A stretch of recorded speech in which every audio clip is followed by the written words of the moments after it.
Langit Jakarta Utara pagi itu menggantung rendah, kelabu seperti abu dingin yang menggumpal di atas kepala. Hujan semalam masih menyisakan genangan di jalan-jalan kecil, sementara udara lembab menyelimuti setiap sudut kota. Di tengah hiruk-pikuk kendaraan dan deru mesin kontainer dari arah pelabuhan, seorang perempuan berjalan cepat menembus trotoar yang penuh pedagang kaki lima. Perempuan itu bernama Linda Astari, usia 32 tahun, seorang analis keuangan di PT Garuda Nusantara Finansial. Tubuhnya kurus, wajahnya menampakkan letih yang tak lagi bisa disembunyikan, dan mata yang tampak lebih tua dari usianya. Meski begitu, di balik semua kelelahan yang menggerogoti dirinya, ada keteguhan yang selalu membuatnya bangun setiap pagi meskipun hidup terasa makin menekan. Ia menarik napas panjang saat memasuki halaman gedung kantornya yang menjulang. Gedung itu berdiri megah seakan mengejek dirinya yang kecil.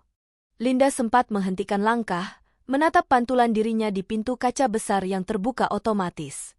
Ia melihat seorang perempuan yang berusaha bertahan dari badai hidup, bukan pahlawan, bukan tokoh kuat, hanya seorang anak sulung yang memikul terlalu banyak luka. Di balik pantulan itu, Linda teringat sesuatu. Tadi malam, ibunya kembali terbangun karena sesak. Napasnya bunyi, terdengar seperti gesekan dua batu. Linda memijat dada ibunya sambil menahan air mata, berkata, "Sabar ya, Bu, nanti kalau Lindanya punya uang lebih, kita tambah obatnya." Ibunya hanya tersenyum, pucat. "Jangan pikirkan ibu. Yang penting kamu kuat, Nak." Kata-kata itu menusuk sampai sekarang. Linda mengembuskan napas berat. Lalu ia masuk. Di lantai 4, tempat para karyawan bagian analisis bekerja, suasana tampak berbeda dari biasanya. Bisik-bisik pelan terdengar. Beberapa karyawan saling melirik, lalu tiba-tiba mengalihkan pandangan ketika Linda lewat. Sesuatu jelas tidak beres. Saat Linda duduk, Rani, rekan dekatnya satu-satunya di kantor, mendekat dengan wajah tegang. "Lin, kamu dipanggil ke ruang Pak Rendra." Jantung Linda menegang tiba-tiba. "Sekarang?" Rani mengangguk cemas. Linda mencoba tersenyum, meski bibirnya bergetar. Mungkin cuma soal laporan kemarin.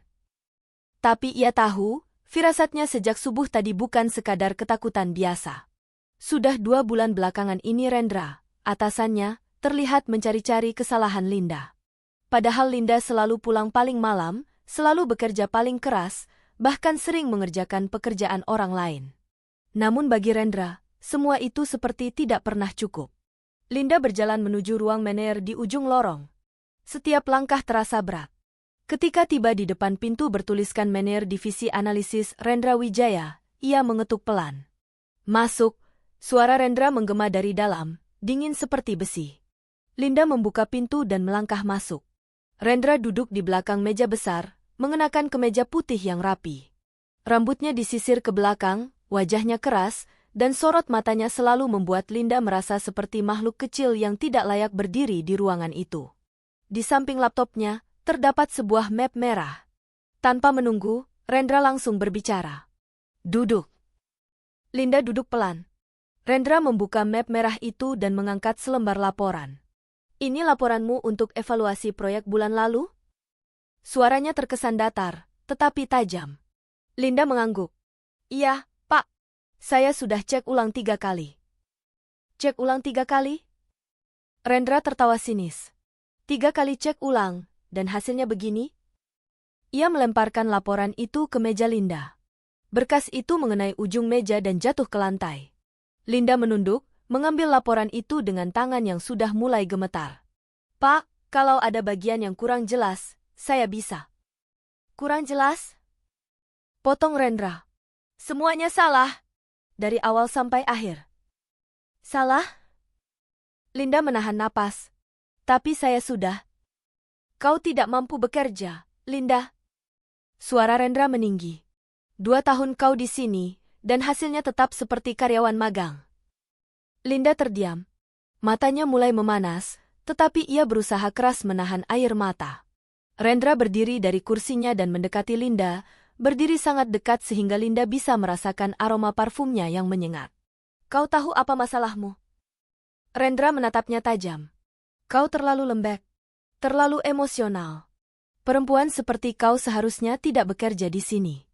Dunia keuangan bukan tempat untuk orang rapuh." Linda menunduk, jemarinya meremas rok kerjanya. Pak, saya. Diam. Linda mengepalkan tangan, menahan napas. Rendra kembali ke kursinya, lalu mengambil sebuah amplop putih dan meletakkannya di meja. Ini surat pemecatanmu. Linda membeku. Suara di ruangan itu tiba-tiba hilang. Hanya detak jantungnya yang menggema keras dalam kepalanya. Pak, saya dipecat? Ya, jawab Rendra tanpa ragu. Dan perusahaan tidak memberikan pesangon. Kau keluar hari ini juga. Linda merasa seolah seluruh dunia runtuh. Ia mencoba mengatur napasnya, tetapi suaranya pecah saat berkata, Pak, saya punya ibu yang sakit. Saya menanggung semua biaya rumah. Saya butuh pekerjaan ini. Rendra tidak bergeming. Ia malah menyandarkan tubuh sambil menyilangkan tangan. Bukan urusanku. Apa yang terjadi di rumahmu bukan kewajiban perusahaan. Kau dibayar untuk bekerja, bukan untuk membawa drama pribadi. Pak, tolong beri saya waktu. Saya bisa memperbaiki laporan itu. Saya janji, saya akan. Tidak ada waktu. Rendra menatapnya lama, sebelum berkata dengan suara pelan namun sangat menusuk. Linda, dengar. Kau tidak punya masa depan di sini. Bahkan mungkin tidak punya masa depan di bidang ini sama sekali.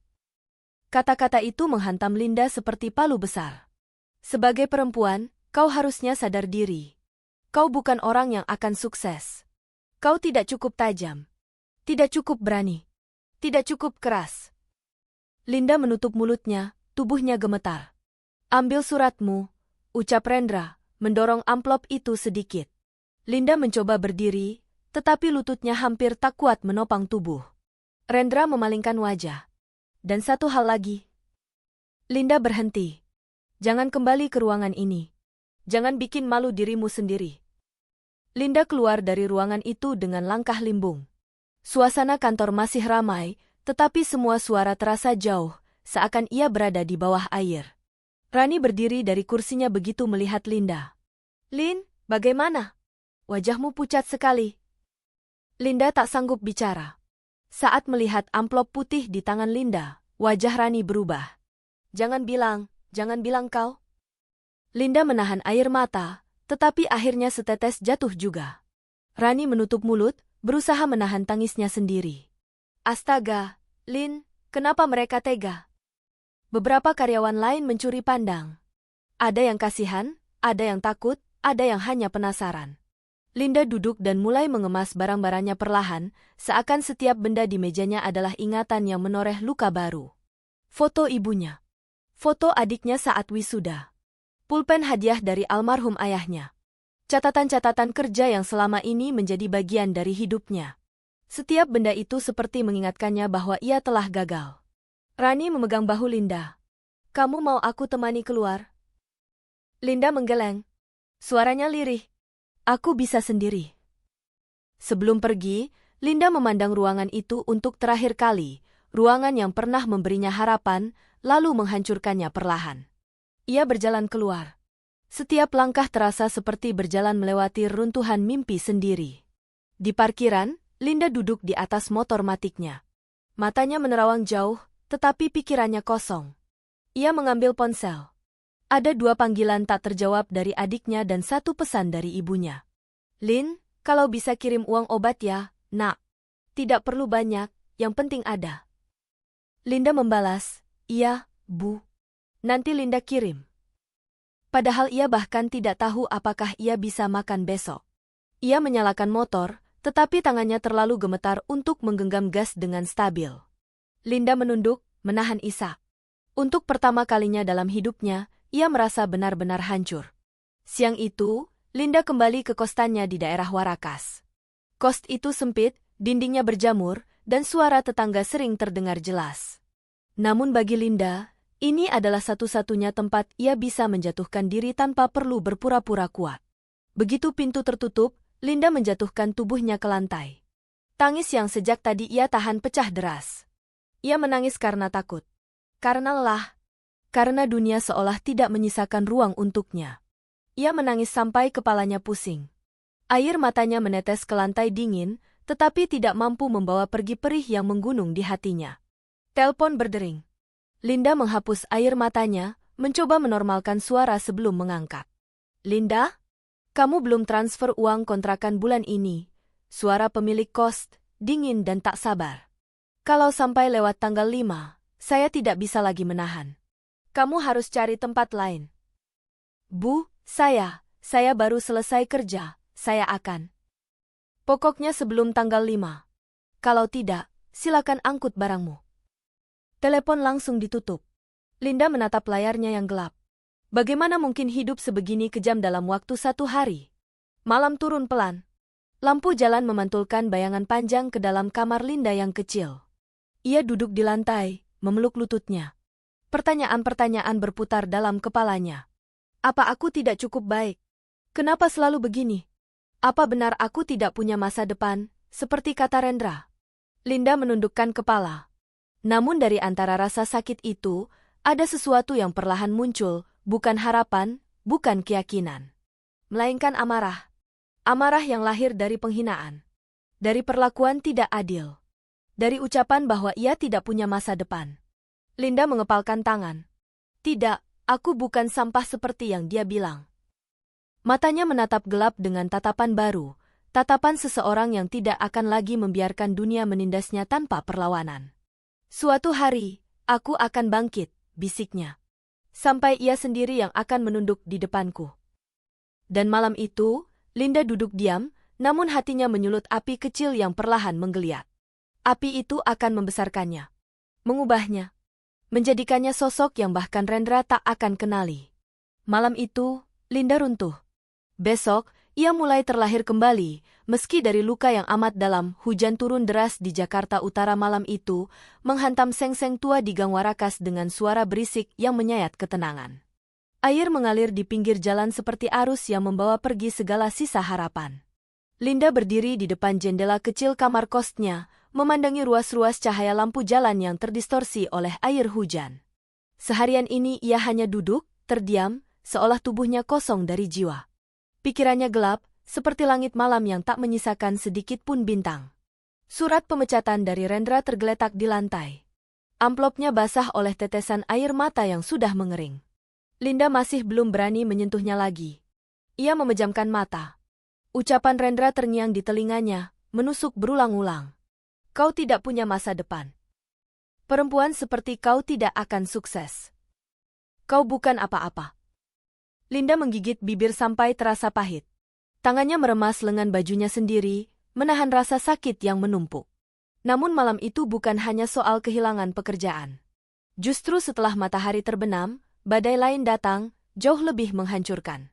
Sekitar pukul 8 malam, ponsel Linda berdering. Nama yang muncul di layar membuat napasnya tercekat. Dimas. Dimas adalah laki-laki yang pernah menjadi tempat Linda bersandar. Mereka menjalani hubungan 2 tahun terakhir. Dimas adalah seseorang yang Linda percaya, orang yang ia pikir akan menetap, bukan pergi. Dimas dulu selalu berkata bahwa ia mencintai Linda apa adanya. Bahwa ia tidak peduli pekerjaan atau pendapat orang lain. Bahwa dunia akan lebih ringan jika mereka saling menggenggam tangan. Namun dalam 3 bulan terakhir, Dimas mulai berubah. Sibuk. Sulit dihubungi. Singkat saat membalas pesan. Sering menolak bertemu dengan alasan pekerjaan. Linda mencoba mengerti. Ia tidak mau menekan Dimas. Hingga ponsel berdering malam ini. Linda mengusap wajah dan mencoba bernapas stabil sebelum mengangkat. Halo, Mas. Tidak ada suara lembut yang biasa ia dengar. Tidak ada sapaan manis. Yang ada hanyalah keheningan singkat, lalu napas berat. Linda, kita harus bicara. Nada itu dingin. Kaku? Jauh. Linda menelan ludah. Boleh, kamu mau bicara apa? Aku pikir kita harus mengakhiri ini. Linda membeku.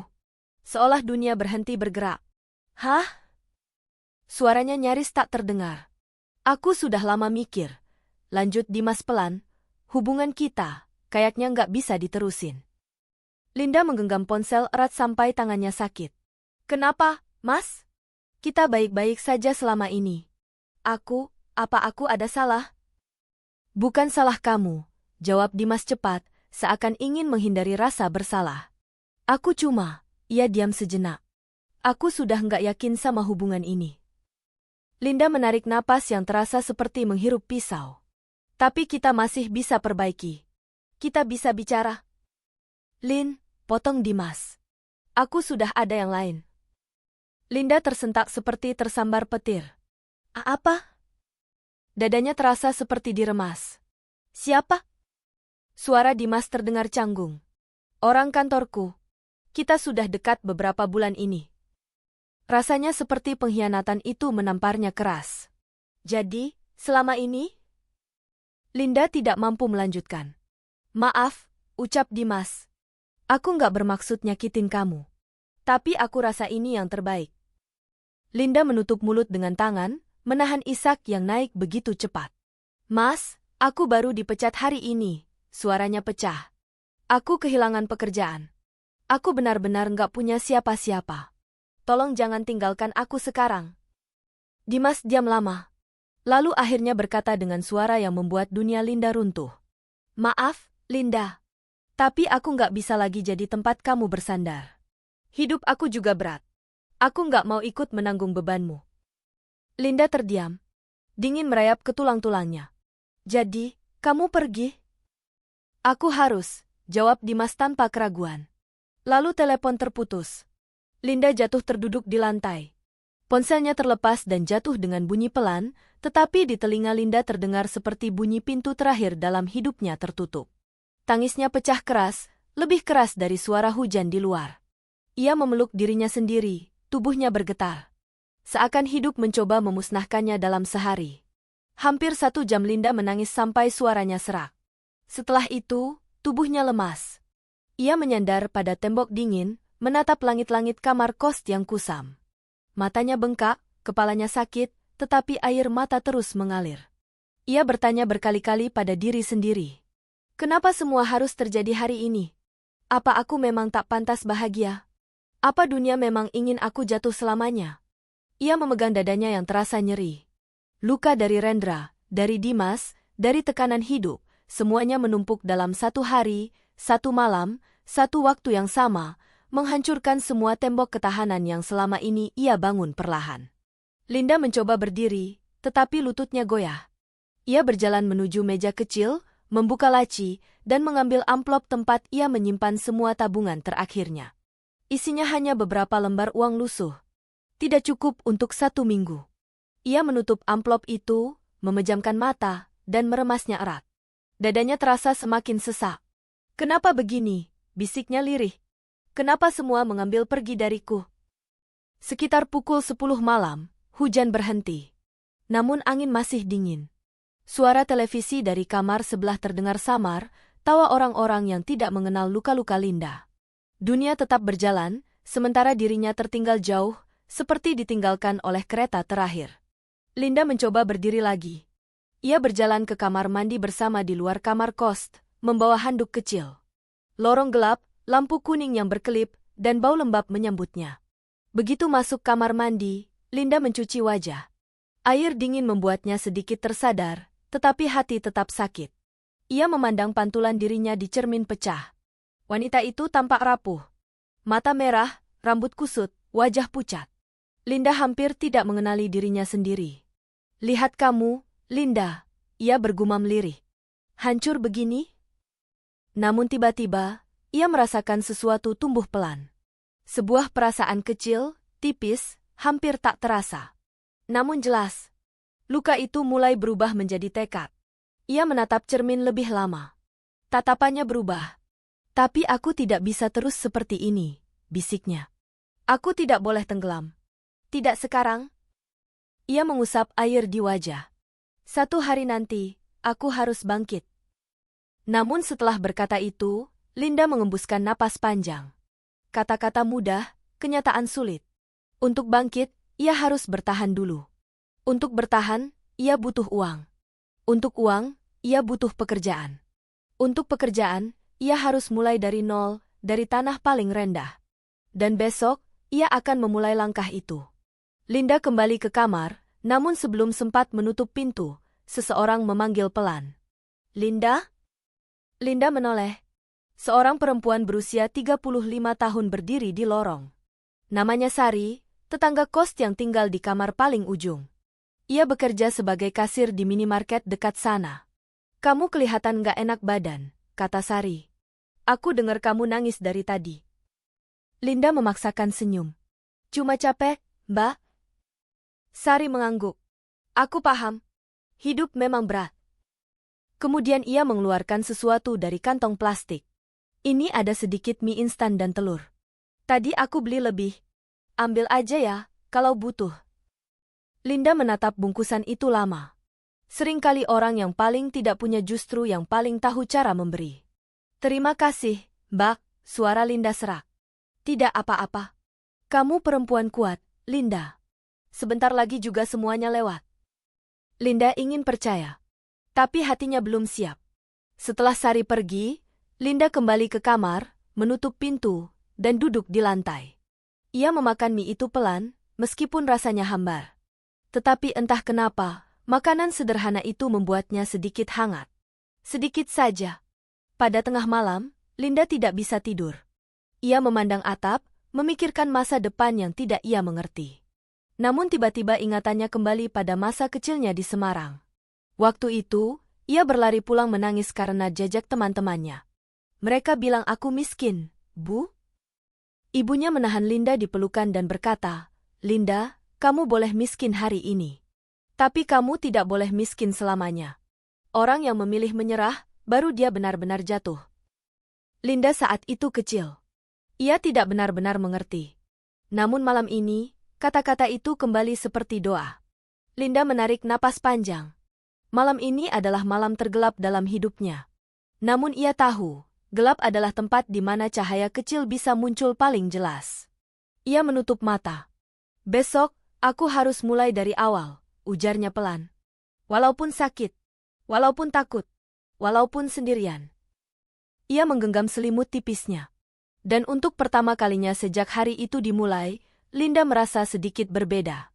Tidak lebih baik, tidak lebih kuat. Namun lebih tegar. Besok ia akan bangun. Besok ia akan berjalan. Besok ia akan mencari. Karena malam itu, Linda menyadari sebuah kebenaran. Seseorang yang jatuh sedalam ini, hanya punya satu arah untuk pergi. Ke atas pagi itu, Jakarta Utara terasa lebih panas dari biasanya. Matahari memantul dari seng-seng rumah penduduk dan menyilaukan mata, membuat Linda yang baru bangun tidur harus menyipitkan pandangan begitu keluar kamar. Sisa hujan tadi malam meninggalkan aroma tanah basah yang tercampur bau got dari gang sempit Warakas.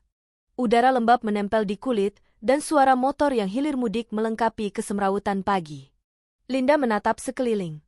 Gang itu ramai seperti biasa, ibu-ibu yang sedang menjemur pakaian, anak-anak kecil berlarian tanpa alas kaki, dan laki-laki yang sedang duduk sambil menghisap rokok di pinggir jalan. Hidup terus berjalan bagi mereka. Tetapi tidak bagi Linda. Ia menutup pintu kamar perlahan dan menyandarkan punggungnya. Semalam, malam yang menghancurkan, masih terasa seperti bayangan kelabu yang mengikuti langkahnya. Namun ia tahu ia harus bangun. Harus mencoba bergerak. Hari ini ia akan mulai mencari pekerjaan. Meski tidak tahu harus mulai dari mana. Linda mencuci wajah, merapikan rambutnya, lalu mengambil satu-satunya blus kerja yang masih rapi. Setrikaannya sudah lama rusak, sehingga ia menekan-nekan bagian kerutannya dengan tangan sambil berharap penampilannya tidak terlalu buruk. Ia membawa tas kecil berisi CV yang sudah ia cetak beberapa minggu lalu, jauh sebelum ia tahu bahwa CV itu akan menjadi satu-satunya jembatan untuk bertahan hidup. Di dalam tas itu pula ia menyimpan selembar foto ibunya dan adiknya. Setiap kali ia ragu atau takut, ia melihat foto itu untuk mengingatkan dirinya bahwa menyerah bukan pilihan. Linda keluar dari gang dan menuju halte bus di jalan besar. Perjalanan pagi itu cukup panjang, dan ia hanya punya uang yang sangat terbatas. Namun ia tidak punya pilihan lain. Ia harus keliling kantor, menyerahkan berkas lamaran secara langsung, sekalipun itu terasa seperti mengemis kesempatan. Selama 2 jam, ia mendatangi beberapa kantor kecil di daerah Sunter, menanyakan lowongan. Setiap kantor yang ia masuki memberinya jawaban yang sama. Maaf, kami tidak sedang butuh orang. Lowongannya sudah terisi. Kami hanya menerima karyawan dengan pengalaman minimal 5 tahun. Kami sedang tidak menerima perempuan untuk posisi keuangan. Ada yang bahkan tidak melihat CV-nya sama sekali. Linda berterima kasih meski wajahnya kian pias. Tasnya terasa lebih berat, meski isinya sama. Menjelang siang, ia duduk di bangku halte, menatap trotoar yang retak-retak. Matahari terik, namun dadanya terasa kosong. Ia menahan diri untuk tidak menangis di tempat umum. Untuk tidak terlihat seperti orang kalah. Ini baru awal, ia berkata dalam hati. Belum boleh menyerah. Ia mengangkat ponsel dan membuka halaman lowongan kerja. Namun hampir semua mensyaratkan pengalaman panjang, sertifikasi mahal, atau usia maksimal 28 tahun. Linda menutup ponsel. Usianya 32. Menjelang jam 3 sore, ia memutuskan kembali ke kosnya. Tenaganya habis, kakinya pegal, dan pikirannya kacau. Ketika ia melewati gang menuju kostannya, suara gaduh terdengar dari ujung jalan. Beberapa tetangga berkerumun melihat pengangkutan perabotan dari kamar nomor 9, kamar seorang perempuan muda yang menunggak kontrakan selama 2 bulan. Pemilik kos membentak, mendorong-dorong barang keluar. Kos membentak, mendorong-dorong barang keluar. Linda berhenti sejenak. Akankah ia menjadi seperti itu? Apakah beberapa hari lagi gilirannya tiba? Wajahnya memucat. Ia berjalan cepat masuk ke kamar sebelum pikirannya semakin hancur. Begitu pintu tertutup, Linda menghela napas panjang. Ia meletakkan tas di lantai dan memijat pelipisnya. Namun sebelum ia sempat duduk, ponselnya berbunyi. Satu nama muncul. Satu nama yang membuat jantungnya turun. Ibu. Dengan tangan gemetar, Linda mengangkat. Linda, suara ibunya lemah, seperti berbisik melalui jarak yang sangat jauh. Ibu mau bilang, dokter bilang obatnya harus ditambah lagi. Linda menutup mata. Iya, Bu. Harganya agak naik sedikit. Kalau bisa, besok saja kirimnya, Nak. Tidak apa-apa sedikit-sedikit. Linda menggigit bibir. Sakit. Sakit sekali. Namun suaranya ia buat tetap tenang. Iya, Bu. Nanti Linda kirim. Setelah telepon ditutup, air mata itu akhirnya jatuh. Linda menangis tanpa suara, memeluk foto ibunya. Mereka tidak tahu bahwa ia sudah dipecat. Mereka tidak tahu bahwa ia tidak punya uang sepeser pun. Mereka tidak tahu ia bahkan mungkin tidak bisa bayar kontrakan minggu depan. Dan Linda tidak sanggup mengatakan semuanya. Ia menekan wajahnya ke foto itu, berbisik. Maafkan Linda, Bu, maaf banget. Hidup terasa seperti dinding tinggi tanpa puncak. Semakin Linda mencoba memanjat, semakin ia tergelincir. Namun ketika hari sudah bergeser ke sore, dan ia duduk memeluk lutut di lantai kamar yang kusam, sesuatu terjadi. Suara ketukan pelan terdengar. Tok, tok. Linda, kamu di dalam? Linda mengenali suara itu, Mbak Sari. Ia membuka pintu. Iya, Mbak? Sari berdiri di depan pintu sambil membawa ponselnya. Wajahnya terlihat sedikit bersemangat. Tadi aku ketemu temanku waktu beli sayur. Dia kerja di Bandung. Katanya di sana banyak perusahaan rintisan yang lagi buka lowongan. Tidak besar, tapi lumayan buat mulai lagi. Linda mengerjap. Simpul kecil harapan bergetar di matanya. Bandung? Bisiknya. Iya. Dia bilang, kalau kamu mau, dia bisa bantu lihatkan CV kamu. Linda menatap Sari lama. Dan pelan-pelan, untuk pertama kalinya hari itu, sudut bibirnya terangkat sedikit. Sangat sedikit. Benar, Mbak? Sari mengangguk. Benar? Kirim saja CV kamu ke aku. Siapa tahu ada yang cocok. 1 jam kemudian, Linda duduk di kamar sambil menatap layar ponsel.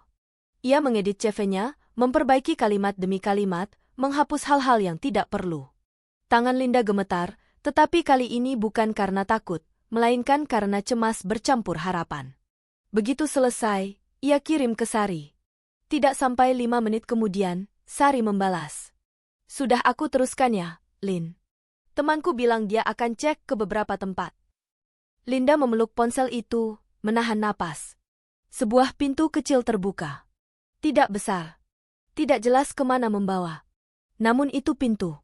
Dan Linda sudah terlalu lama berdiri di lorong gelap tanpa pintu. Malam menjelang. Udara mulai sejuk. Linda membuka jendela kamar, membiarkan angin malam masuk dan membawa sedikit ketenangan. Lelahnya masih berat, sedihnya masih dalam, tetapi hatinya terasa sedikit hangat. Tuhan, gumannya lirih. Jika ini jalan, tolong beri aku kekuatan untuk melangkah. Ia memandang tas kecil di bawah meja. Tas yang sama yang ia bawa pergi bekerja selama 2 tahun terakhir. Tas itu tidak berisi masa depan sepenuhnya, tetapi hari ini, untuk pertama kalinya, ada sesuatu yang berubah. Harapan kecil itu menyalakan kembali bara di dadanya. Namun malam itu ternyata membawa lebih banyak dari itu. Pada pukul 10 malam, ponsel Linda berbunyi lagi. Nomor tidak dikenal. Linda menjawab dengan hati-hati. Halo? Apakah ini Linda Astari? Suara pria di seberang terdengar sopan. Iya, betul. Dengan siapa ini?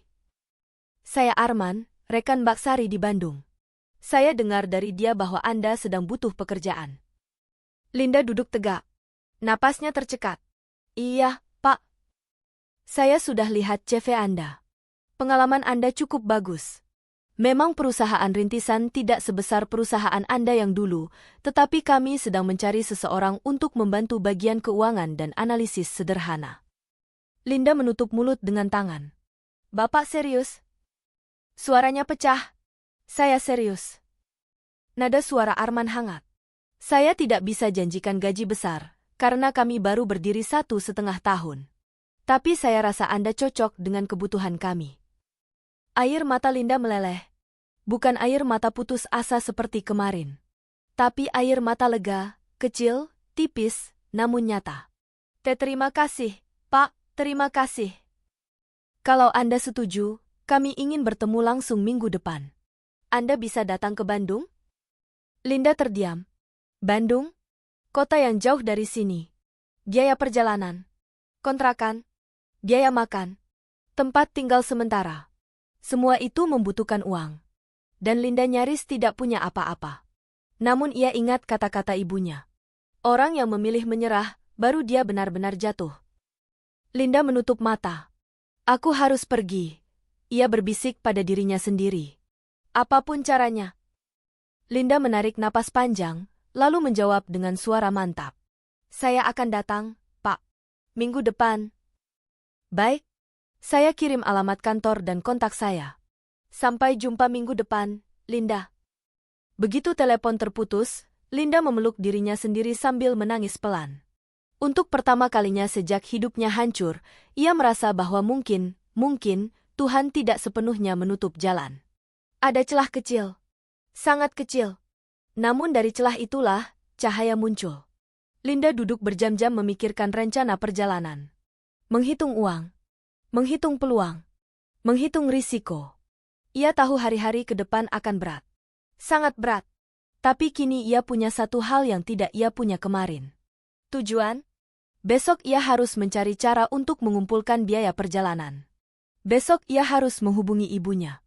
Besok ia harus mulai membangun hidup baru. Namun malam itu, sebelum tidur, Linda memandangi langit dari jendela yang kecil. Dan ia berbisik. Bandung, tunggu aku. Sebuah kota yang tidak tahu siapa Linda. Sebuah pekerjaan kecil yang mungkin menjadi mulai besar. Sebuah langkah kecil yang akan membawanya ke arah yang tidak pernah ia bayangkan. 3 tahun dari sekarang, hidupnya akan berubah. Tapi malam ini, semua itu masih rahasia yang belum terungkap. Yang Linda tahu hanyalah ini. Ketika hidup menutup pintu besar, ia menyisakan celah kecil. Dan celah kecil itu cukup bagi cahaya untuk masuk. Langit Jakarta masih abu-abu ketika Linda bangun keesokan harinya. Matahari belum benar-benar muncul, namun suara kendaraan di jalan besar sudah ramai. Burung-burung kecil bernyanyi di atap seng yang berkarat, seakan ingin menghibur pagi yang terasa terlalu berat bagi Linda.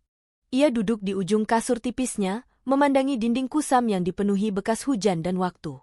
Rambutnya masih acak-acakan, mata bengkak, tetapi ada sinar baru yang belum pernah ada semalam. Tekad.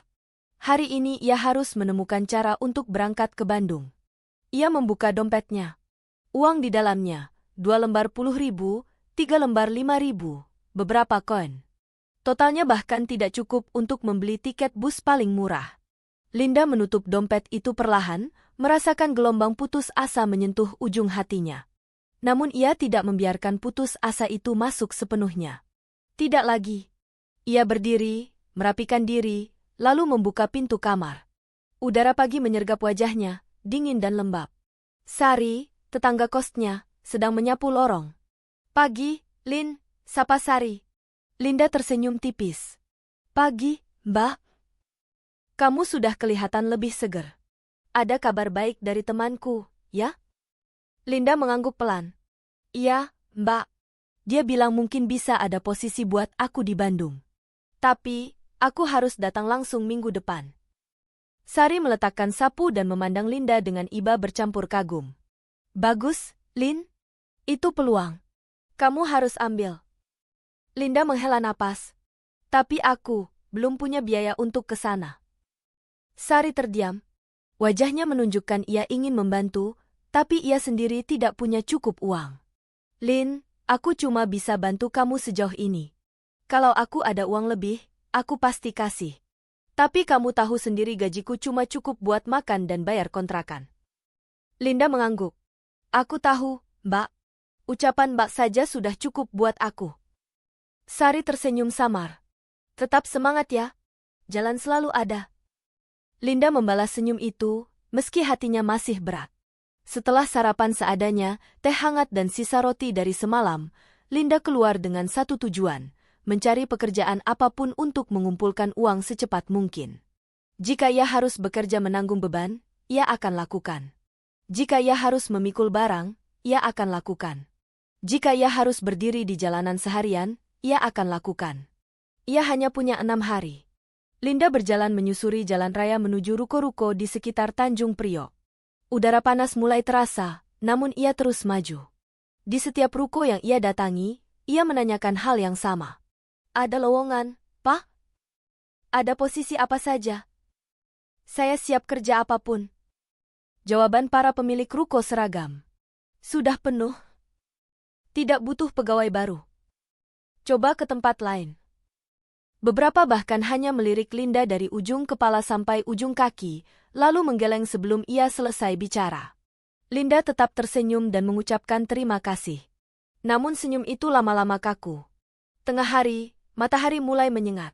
Linda berjalan ke minimarket dekat pelabuhan, berharap bisa bekerja sebagai kasir atau pengisi rak. Namun begitu ia masuk dan menyampaikan maksudnya, pegawai di sana hanya berkata singkat, "Kami hanya terima yang usia maksimal 28, Mbak." Linda terdiam. Usia lagi. Ia keluar dari minimarket dengan langkah lesu. Sementara itu, di dalam dirinya, suara-suara masa lalu kembali bergema. "Kamu sudah terlalu tua untuk bersaing. Perempuan sepertimu tidak akan berkembang. Tidak punya masa depan." Linda memejamkan mata, menahan napas. "Tidak. Aku tidak boleh mengingat itu. Aku tidak boleh diikat perkataan mereka." Ia membuka mata dan melanjutkan langkah. Sore hari, Linda duduk di bawah pohon besar dekat terminal kecil. Tangannya sakit, kakinya pegal, kepalanya berdenyut. Ia tidak mendapatkan pekerjaan apapun. Tidak ada uang masuk. Tidak ada harapan baru. Namun ia menolak pulang dengan tangan kosong. Ia menoleh ke arah terminal, melihat beberapa bus dan angkot berhenti menurunkan penumpang. Sopir-sopir bersandar di pinggir kendaraan, mengobrol dan merokok. Linda berdiri. Mungkin, di sini. Mungkin ada sesuatu di sini. Ia menghampiri seorang sopir bus yang sedang membersihkan kaca. "Pak, maaf, saya mau tanya."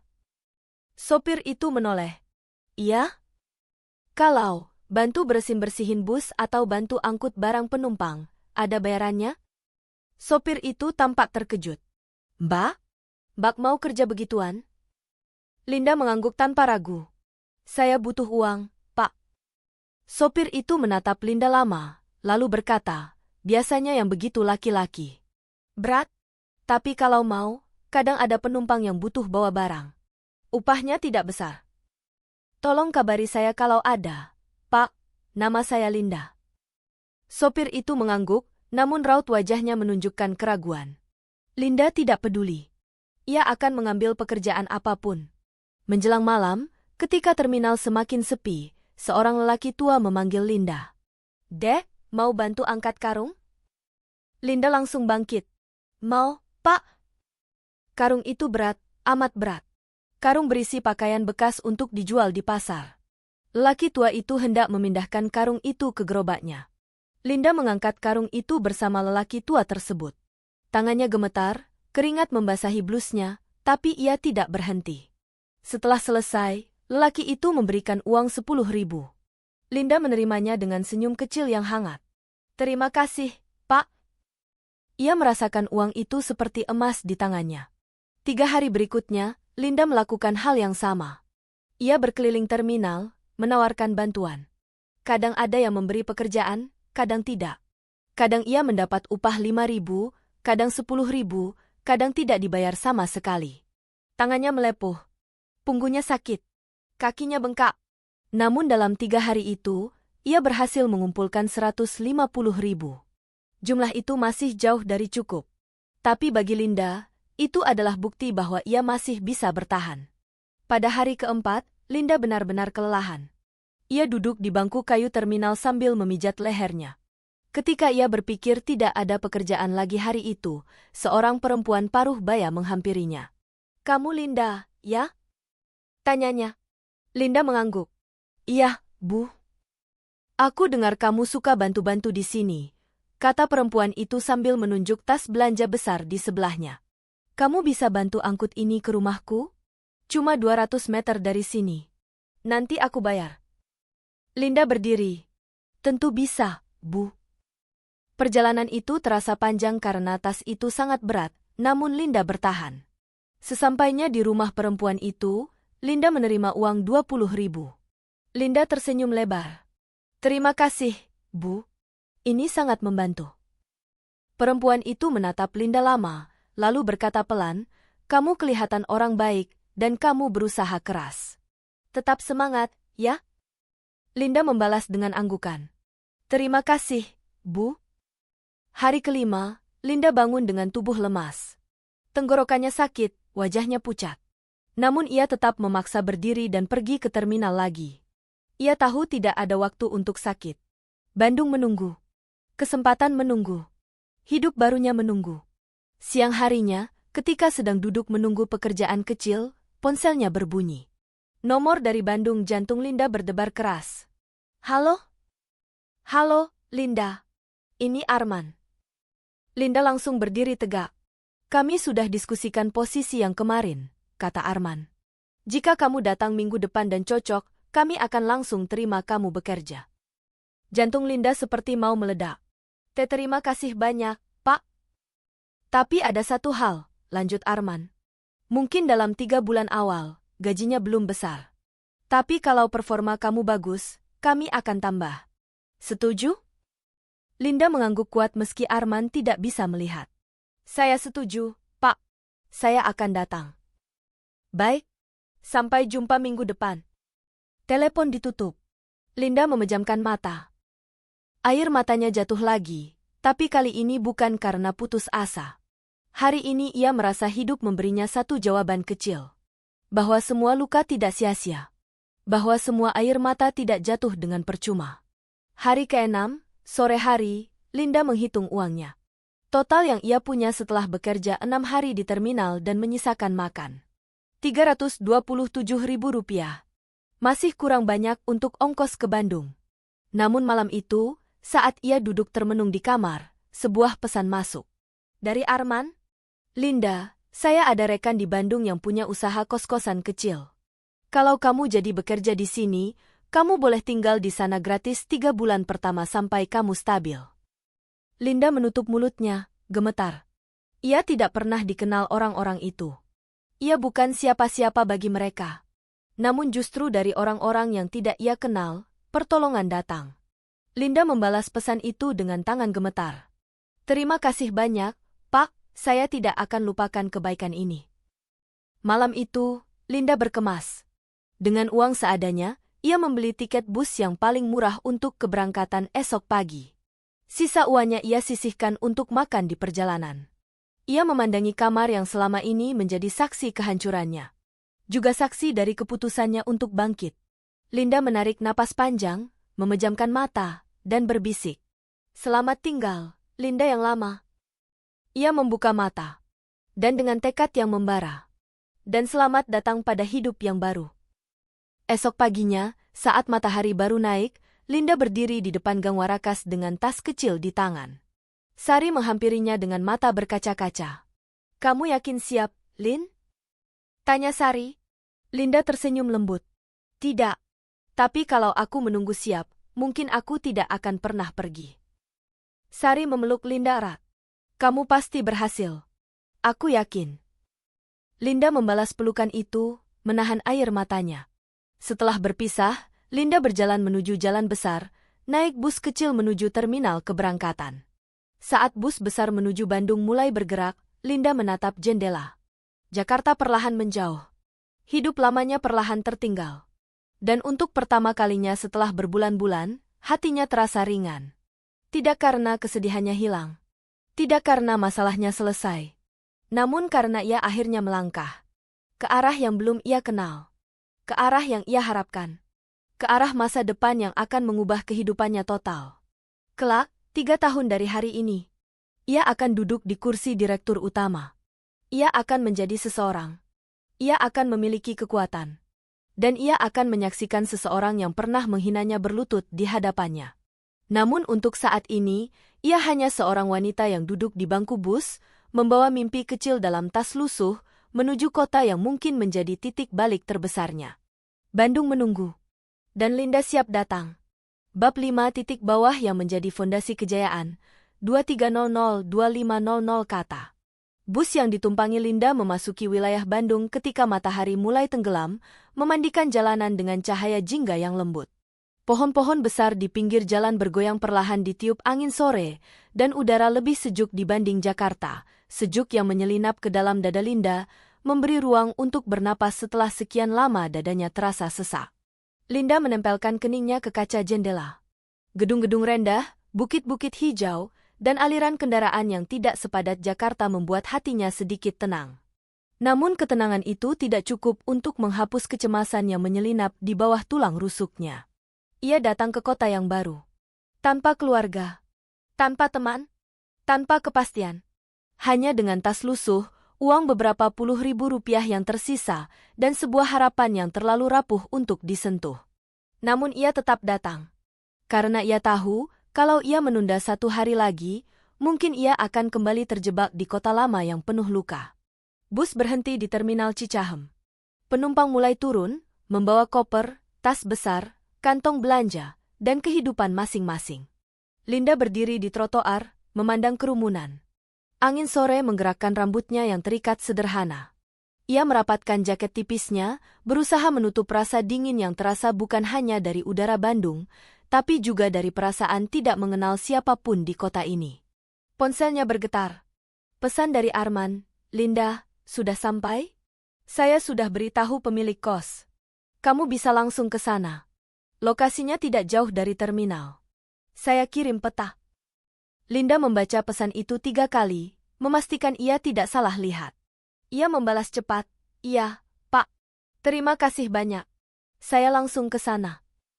Ia menarik napas panjang. Lalu berjalan. Jalanan sekitar terminal padat, namun suasananya berbeda dengan Jakarta.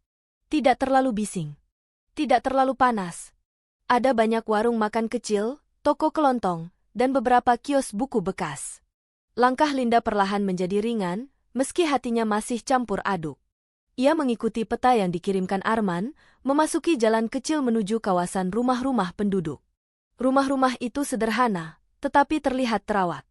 Beberapa ibu sedang menyapu halaman, beberapa bapak duduk di kursi plastik sambil mengobrol. Setelah berjalan sekitar 10 menit, Linda tiba di depan bangunan 2 lantai dengan cat hijau pudar. Sebuah papan kecil di atas pintu bertuliskan, "Kos Putri Sari Kemuning." Linda berdiri sejenak di depan gerbang. Tempat itu tampak tenang, tidak terlalu besar, tidak terlalu sempit. Pintu gerbang terbuka sedikit. Dari dalam terdengar suara televisi pelan. Linda mengetuk pintu pelan. Tok, tok. Tidak lama kemudian, seorang perempuan berusia sekitar 50 tahun keluar. Rambutnya disanggul rapi, wajahnya ramah, namun tegas. "Cari siapa, Neng?" tanyanya. "Saya Linda, Bu," kata Pak Arman. "Saya boleh tinggal di sini?" Ah, wajah ibu itu langsung berubah lebih hangat. "Oh, kamu Linda?" Ia tersenyum lebar. Masuk, Neng. Sudah dititip pesan sama Pak Arman. Katanya kamu orang baik dan sedang butuh tempat sementara. Sini-sini, masuk. Linda menunduk sedikit memberi salam. Terima kasih banyak, Bu. Ibu kos itu mengajak Linda naik ke lantai 2. Koridornya bersih, ada tanaman kecil di beberapa sudut. Linda mengikuti langkah ibu itu menuju kamar paling ujung. Ibu itu membuka pintunya. Kamar ini khusus buat kamu dulu. 3 bulan pertama gratis, setelah itu terserah kamu. Kalau belum mampu bayar penuh, kamu bilang saja. Yang penting kamu bisa bertahan. Linda terpaku. Kamar itu memang sederhana, kasur tipis, meja kecil, jendela menghadap jalan. Namun baginya, kamar kecil itu adalah keajaiban. Bu, suara Linda bergetar. Saya tidak tahu bagaimana harus berterima kasih. Ibu kos menyentuh bahu Linda dengan lembut. Tidak usah berterima kasih. Hidup itu roda, Neng. Hari ini kamu ditolong, besok kamu menolong orang lain. Itu saja sudah cukup. Titik air mata menggenang di mata Linda. Bukan karena kelemahan. Bukan karena putus asa.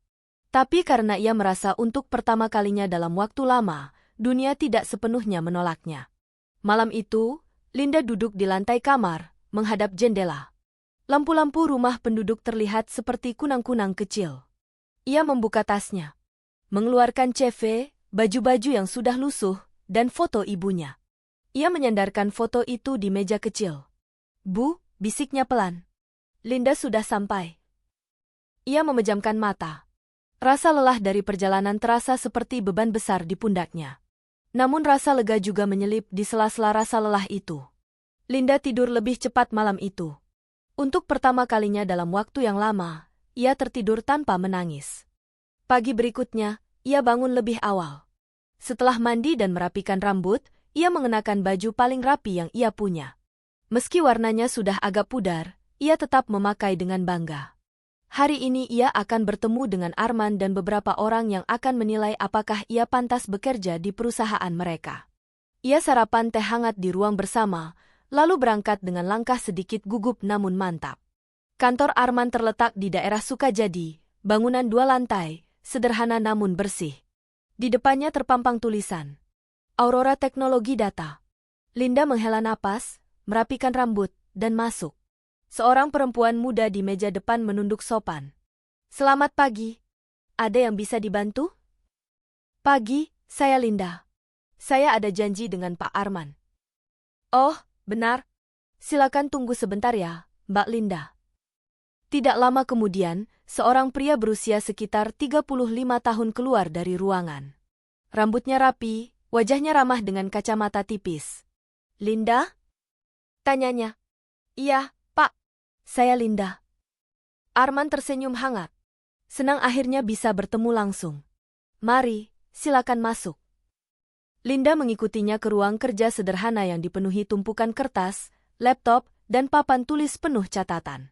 Silakan duduk, kata Arman. Linda duduk, mencoba mengendalikan kecemasan yang melilit perutnya.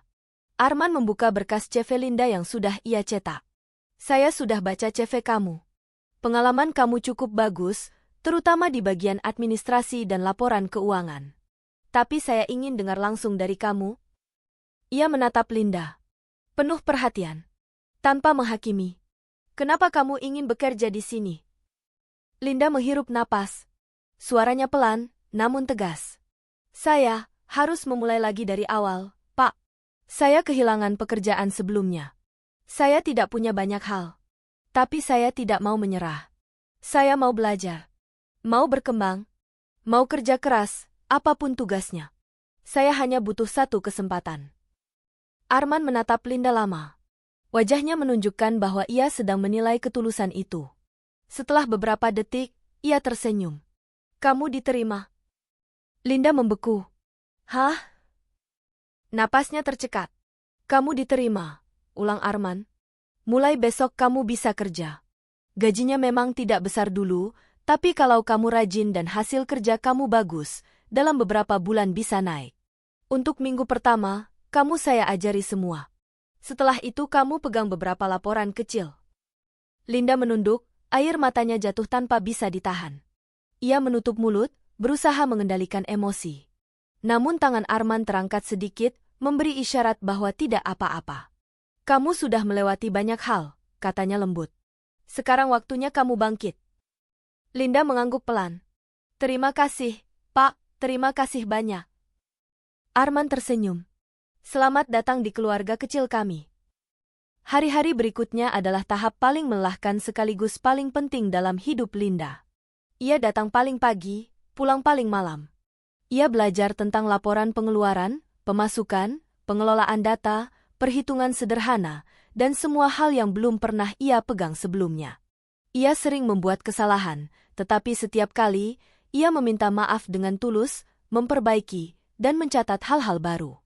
Rekan-rekannya menyukai Linda. Ia sopan, rajin, dan tidak pernah mengeluh walau pekerjaannya berat.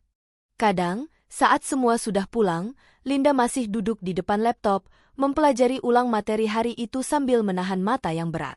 Kadang, ketika kerjaannya menumpuk, ia makan hanya 2 kali sehari. Kadang ia pulang dalam keadaan hampir pingsan. Kadang ia harus menahan tangis ketika mengingat ibunya yang sakit. Tetapi Linda tetap bertahan. Karena ia tahu, inilah jalan satu-satunya. 3 bulan berlalu. Linda kini jauh lebih stabil. Gajinya dinaikkan. Ia menjadi salah satu pegawai paling diandalkan Arman. Bahkan pemilik kantor memperhatikannya, melihat betapa cepat ia belajar dan betapa telitinya ia bekerja. Dan pada suatu sore, ketika Linda sedang merapikan laporan, Arman mengetuk pintu kaca dan mendekat. Linda, ada waktu sebentar? Tanyanya. Linda berdiri. Ada, Pak. Arman tersenyum kecil. Kamu, saya lihat punya potensi besar. Kamu cepat belajar, teliti, dan punya ketekunan yang luar biasa. Saya ingin kamu memegang satu proyek kecil. Linda menatap Arman dengan mata membesar. Saya, Pak? Iya, kamu. Linda menelan ludah. Dadanya bergetar. Ia menunduk sedikit, tersenyum tipis namun penuh tekad. Saya siap, Pak. Arman mengangguk puas. Bagus. Besok kita mulai. Malam itu, Linda pulang ke kamar kosnya dan berdiri di depan jendela. Kota Bandung berkilau di bawah bulan separuh. Ia memegang foto ibunya. Bu, bisiknya lembut. Linda sudah mulai bangkit. Air matanya jatuh, namun kali ini bukan air mata kepedihan. Melainkan air mata kemenangan pertama yang masih kecil, tetapi nyata. Ia tahu perjalanan ini masih panjang. Ia tahu ia belum menjadi siapa-siapa. Ia tahu hidup masih bisa menghantamnya kapan saja, namun ia juga tahu sesuatu yang jauh lebih penting. Bahwa ia mampu bangkit dari titik terendah. Dan dari titik itulah fondasi masa depannya dibangun. Fondasi yang, 3 tahun dari sekarang, akan membuatnya duduk di kursi direktur. Fondasi yang akan membuat seseorang yang pernah menghinanya datang sambil menunduk, memohon pekerjaan darinya. Namun hari itu masih jauh.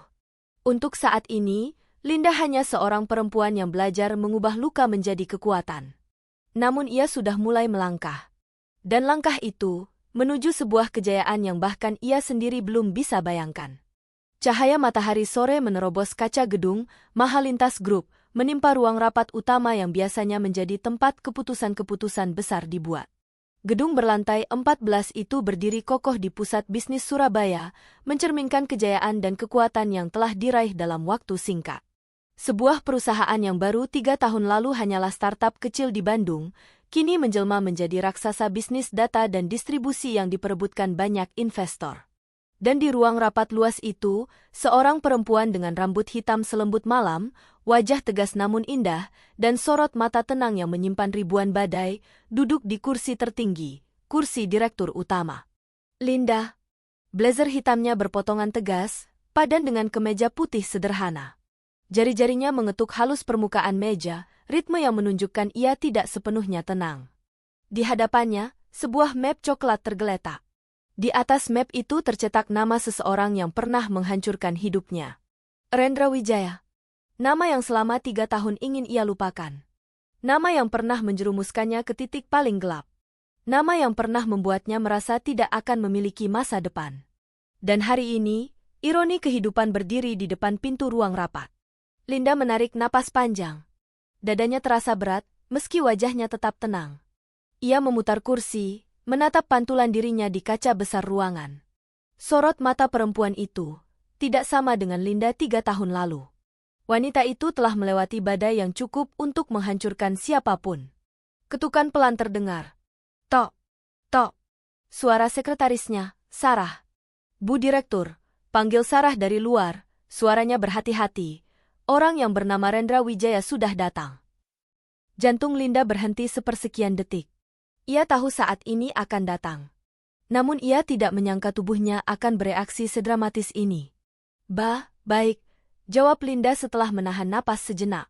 Persilakan dia masuk. Baik, Bu. Langkah kaki terdengar dari luar, berat, ragu, tertekan. Pintu terbuka. Dan di ambang pintu, berdiri pria yang pernah merobek hidup Linda tanpa ampun. Rendra tampak jauh berbeda dari sosok yang Linda ingat. Dulu, pria itu selalu hadir dengan kemeja mahal, dasi rapi, sepatu mengilat, dan aroma kemenangan. Sorot matanya tajam, penuh superioritas, seringkali menyimpan sinis yang membuat orang segan mendekat. Namun yang berdiri di depan Linda sekarang, rambut Rendra berantakan. Wajahnya tirus. Kemejanya kusut dan tampak murah, bukan lagi busana bermerek yang dulu ia banggakan. Mata yang dulu congkak kini tampak redup, tanpa kekuatan. Sosok yang berdiri di hadapan Linda bukanlah atasan yang pernah menghinanya, melainkan seorang pria yang telah kalah dalam banyak pertempuran. Silakan duduk, ujar Linda datar. Suara itu, suara yang dulu sering bergetar karena takut padanya, kini begitu stabil dan dingin. Rendra menunduk dalam-dalam. Terima kasih, Bu. Ia duduk, namun punggungnya tetap membungkuk. Seolah ia tidak berani mengangkat wajahnya. Hening panjang membentang. Linda membiarkan hening itu menggantung, menekan, membuat udara serasa membeku. Rendra menggenggam jemari tangannya sendiri. Ia tampak gelisah, tapi tidak berani berbicara duluan. Linda membuka map coklat di depannya tanpa terburu-buru. Rendra Wijaya, ia mengulang nama itu perlahan, seolah meneguk racun lama yang pernah mematikan dirinya. Rendra menunduk lebih dalam. Sebelum kita membahas lamaran kerja Anda, Linda menatap pria itu dengan pandangan yang sulit diterjemahkan. Saya ingin mendengar sesuatu. Rendra menelan ludah. Linda menyandarkan tubuh ke kursi, suaranya tenang namun mengandung kekuatan yang tidak bisa ditawar. 3 tahun lalu, katanya, Anda memecat saya. Tanpa pesangon. Tanpa alasan yang layak. Di hadapan banyak karyawan. Rendra menutup mata sesaat. Tatapannya masih tidak berani naik. Dan yang Anda katakan waktu itu. Linda mengulang dengan jelas, kata per kata. Perempuan seperti kamu tidak akan punya masa depan. Bahkan kalaupun kamu kerja 10 tahun, kamu tetap jadi beban dimanapun kamu berada. Rendra gemetar. Linda memiringkan kepala sedikit. Masih ingat? Rendra mengangguk perlahan. Saya sangat ingat, Bu. Bagus, jawab Linda. Ia menutup map itu dengan pelan, namun suara, plek, kecilnya menggema seperti palu hakim. Sekarang, Linda menyilangkan tangan. Silakan jelaskan. Rendra akhirnya mengangkat wajahnya. Dan di mata terpuruk itu, Linda tidak melihat sedikit pun sisa arogansi. Hanya kehancuran. Bu Linda, suaranya bergetar. Tolong izinkan saya menjelaskan semuanya. Linda memberi isyarat kecil.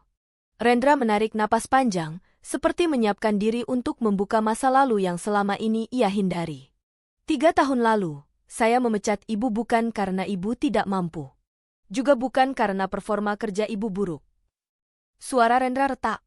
Saya dipaksa. Diancam. Linda mengerutkan alis, namun tetap diam. Rendra melanjutkan. Perusahaan tempat kita bekerja dulu sedang berada dalam masalah. Ada penggelapan dana besar yang melibatkan jajaran atas. Saya diminta mencari kambing hitam.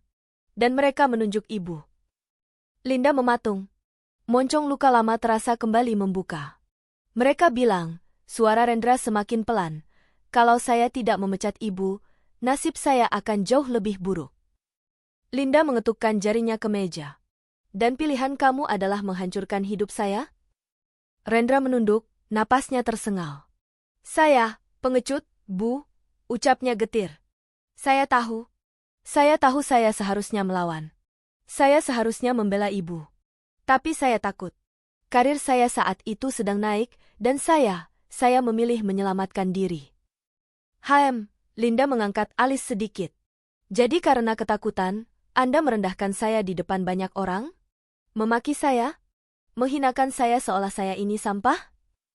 Rendra mengusap wajahnya. Waktu itu, saya benar-benar pikir itu akan selesai di situ. Saya pikir, ibu akan mencari pekerjaan lain. Saya tidak menyangka. Air matanya jatuh. Tidak menyangka hidup Anda jadi segelap itu setelahnya. Linda diam. Dia tidak menjawab apapun. Tidak memberi simpati. Tidak memberi emosi. Hanya diam yang menusuk. Akhirnya, perusahaan itu juga hancur, lanjut Rendra. Semua yang saya lindungi justru meninggalkan saya.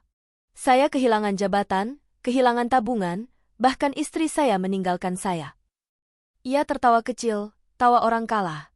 Dan kini, saya tidak punya siapa-siapa. Linda menatapnya tajam. Dan Anda datang ke sini untuk apa?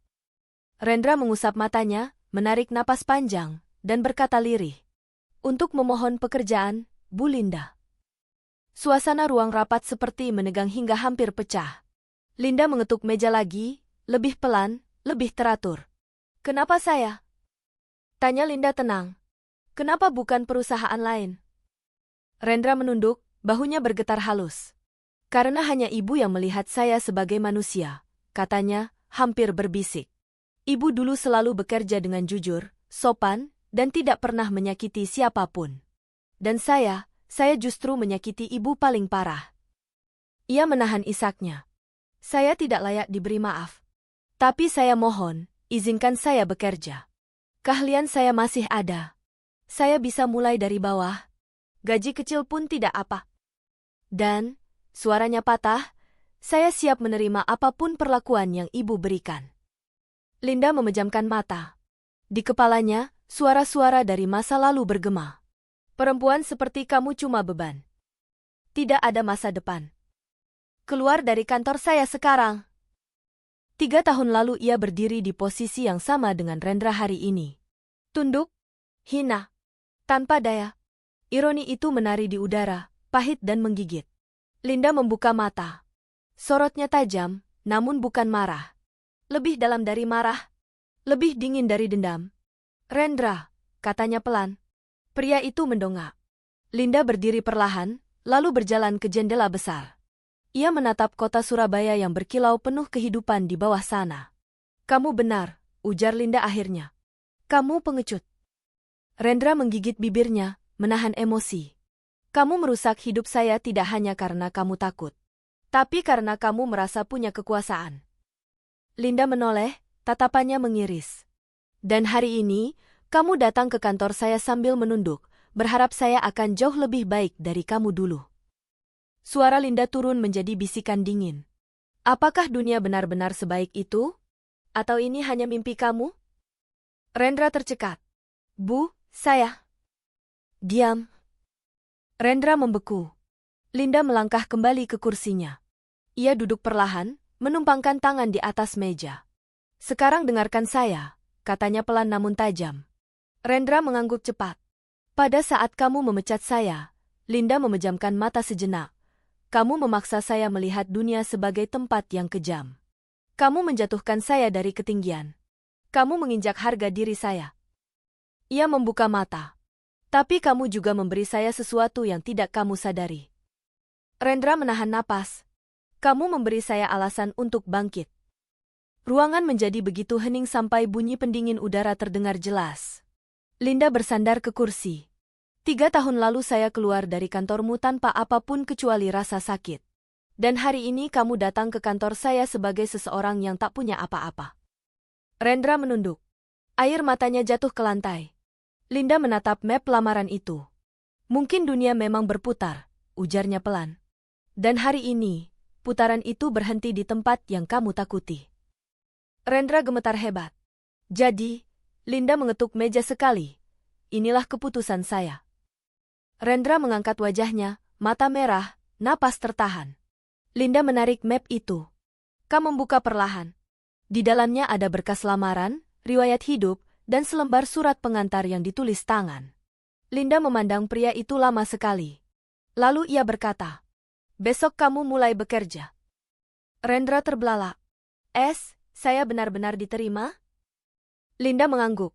Rendra langsung menunduk dalam-dalam, bahunya bergetar keras. Terima kasih, Bu, terima kasih, saya tidak tahu harus berkata apa." Linda menatapnya datar. "Kamu tidak saya terima karena iba. Juga bukan karena saya ingin membalas." Ia bersandar. "Saya terima kamu karena saya ingin melihat apakah seseorang yang pernah menjatuhkan saya mampu berdiri di bawah saya tanpa berusaha lari." Rendra menelan ludah. "Mulai besok," lanjut Linda, "kamu ditempatkan di level paling bawah. Tanpa jabatan, tanpa fasilitas, dan tanpa perlakuan khusus." Rendra mengangguk cepat. "Iya, Bu, iya, saya terima." "Tapi ingat," Linda menambahkan, suaranya merendah dan menegang, "kamu akan membuktikan sendiri apakah kamu berubah, atau apakah kamu akan hancur lagi." Hening panjang menyelimuti ruangan. Linda memejamkan mata sejenak, lalu mengakhiri. Pertemuan selesai. Rendra berdiri dengan lutut masih gemetar.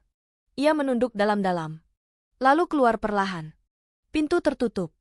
Dan Linda akhirnya mengembuskan napas panjang yang sejak tadi ia tahan. Dadanya sesak. Tidak oleh amarah. Tidak oleh dendam.